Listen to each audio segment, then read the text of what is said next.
ഞാൻ ജനിച്ചൊരു 23 ദിവസം ആയപ്പോഴത്തേക്ക് ശരീരം മൊത്തം ഇങ്ങനെ പാമ്പിന്റെ പട ഉരിയുന്ന പോലെ ഒരു അസുഖം വന്നു. അപ്പോൾ അതിലിടയ്ക്ക് പൊട്ടി ചോര പോലെ വരികയും അപ്പം കുഞ്ഞിലെ ഒരു സ്മെല്ലുണ്ട് എനിക്ക് എപ്പോഴും, തലയിലും ഒക്കെ സ്മെല്ലുണ്ട്. അപ്പോൾ കുട്ടികളാരും അടുത്തിരിക്കത്തില്ല. എൻ്റെ കയ്യിലൊക്കെ മുട്ടി കഴിയുമ്പോൾ അവർ ഓടിപ്പോയിട്ട് കൈയൊക്കെ കഴുകും. പത്തനംതിട്ട സീതത്തോട് ഗ്രാമപഞ്ചായത്തിൽ ദീപ്തി, ബ്ലോഗർ ദീപ്തിയെ നിങ്ങൾക്ക് പലർക്കും അറിയായിരിക്കും. ദീപ്തിയുടെ വീട്ടിൻ്റെ തൊട്ടടുത്ത്, അതായത് തൊട്ട് മുന്നിൽ കാണുന്ന സ്ഥലമാണിത്. ഇവിടെയൊക്കെ എക്സ്പ്ലോർ ചെയ്തിട്ടാണ് ദീപ്തിയുടെ യൂട്യൂബ് ബ്ലോഗിങ് വരുന്നത്. ഈ ബ്ലോഗിങ് കിട്ടുന്ന വരുമാനം കൊണ്ട് ദീപ്തി ഇവിടുത്തെ അടുത്തുള്ള ആദിവാസി കോളനി അവരുടെ ഉന്നമനത്തിന് വേണ്ടിയിട്ടാണ് ചെറിയ കാശ് ഉപയോഗിക്കുന്നത്. പിന്നെ കുറേ തരത്തിലുള്ള പ്രവർത്തനങ്ങളും ദീപ്തിക്കുണ്ട്. ഇതിനൊക്കെ ഈ ഗ്രാമത്തിൻ്റെ ഭംഗിയും ഇവിടുത്തെ ഒരു സാധാരണ ബ്ലോഗറായി നിന്നുകൊണ്ടുള്ള ചെറിയ വരുമാനവും ഒക്കെയാണ് ദീപ്തി ഉപയോഗിക്കുന്നത്. ദീപ്തി പൊളിയാണ്. ദീപ്തിയെ കണ്ടുപിടിച്ചതേ സീതത്തോട് ഗ്രാമപഞ്ചായത്തിൽ നമ്മൾ എത്തിയിട്ടുണ്ട്. ദീപ്തിയുടെ വിശേഷങ്ങൾ കേൾക്കാം.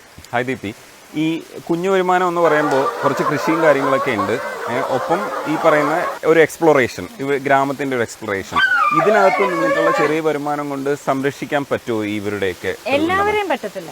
അപ്പോൾ നേരത്തെ ഇതൊന്നും ആർക്കും അറിയത്തില്ലായിരുന്നു, നമ്മൾ ആരുടെടുത്തും പറഞ്ഞിട്ടുമില്ലായിരുന്നു.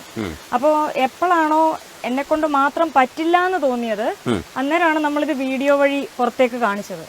അപ്പൊ ഇപ്പൊ ഒരുപാട് ആൾക്കാർക്ക് അതൊരു എന്താ പറഞ്ഞ വിഷമമായിപ്പോയി. സ്വന്തം കുഞ്ഞുങ്ങളൊക്കെ ഉള്ളവർക്ക് ഈ കുഞ്ഞുങ്ങൾ ഇങ്ങനെ കാട്ടിക്കിടക്കുന്നതൊക്കെ കണ്ട് വിഷമമായിട്ട് ഇപ്പൊ അവരുടെ മക്കളുടെ പിറന്നാളോ അല്ലെ വീട്ടിൽ എന്തെങ്കിലും വിശേഷ ദിവസം ഉണ്ടെങ്കിൽ ഇപ്പൊ ഇവരോടൊപ്പമാണ് അവർ ആഘോഷിക്കുന്നത്.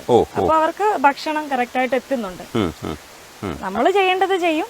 കാരണം ഇത് ഞാൻ ഒരിക്കലും ഒരു സോഷ്യൽ സർവീസ് ആയിട്ടല്ല ചെയ്യുന്നത്.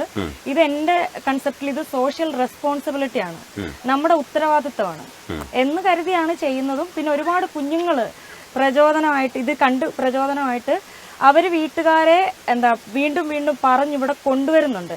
അവരുടെ ഡ്രസ്സുകൾ അങ്ങനെയൊക്കെ കൊടുക്കാൻ വേണ്ടിയിട്ടും. പിന്നെ ചില അമ്മമാരെ വിളിച്ച് പറയാറുണ്ട്, ഇപ്പൊ മക്കള് പുതിയ ഡ്രസ്സ് വേണമെന്നും പറഞ്ഞൊന്നും വഴക്കുണ്ടാക്കാറില്ല ഇത് കണ്ടതിന് ശേഷം. കാരണം ഒരൊറ്റ കുടിലില് ചോർന്നൊലിച്ച് കിടക്കുക. ഓരോ കുടുംബത്തിൽ 7-8 മക്കളുണ്ട്. ദീപ്തിയുടെ കുറെ റുട്ടീൻസ് നമ്മൾ വ്ലോഗ് വഴി കണ്ടിട്ടുണ്ട്, ദീപ്തി ചെയ്യുന്നത് കണ്ടിട്ടുണ്ട്. പക്ഷെ നമ്മുടെ ഇതിനകത്ത് ദീപ്തി എങ്ങനെയാണ് സംസാരിക്കുന്നത് നോക്കാം. ദീപ്തിക്ക് ഒരുപാട് കഥ പറയാൻ ഉണ്ട്. എന്നാ കയറിയട്ടെ. ഇതാണ് കോഴി സാമ്രാജ്യം. ഒരുപാടുള്ളതിന്റെ ഒരു ഭാഗമാണിത്.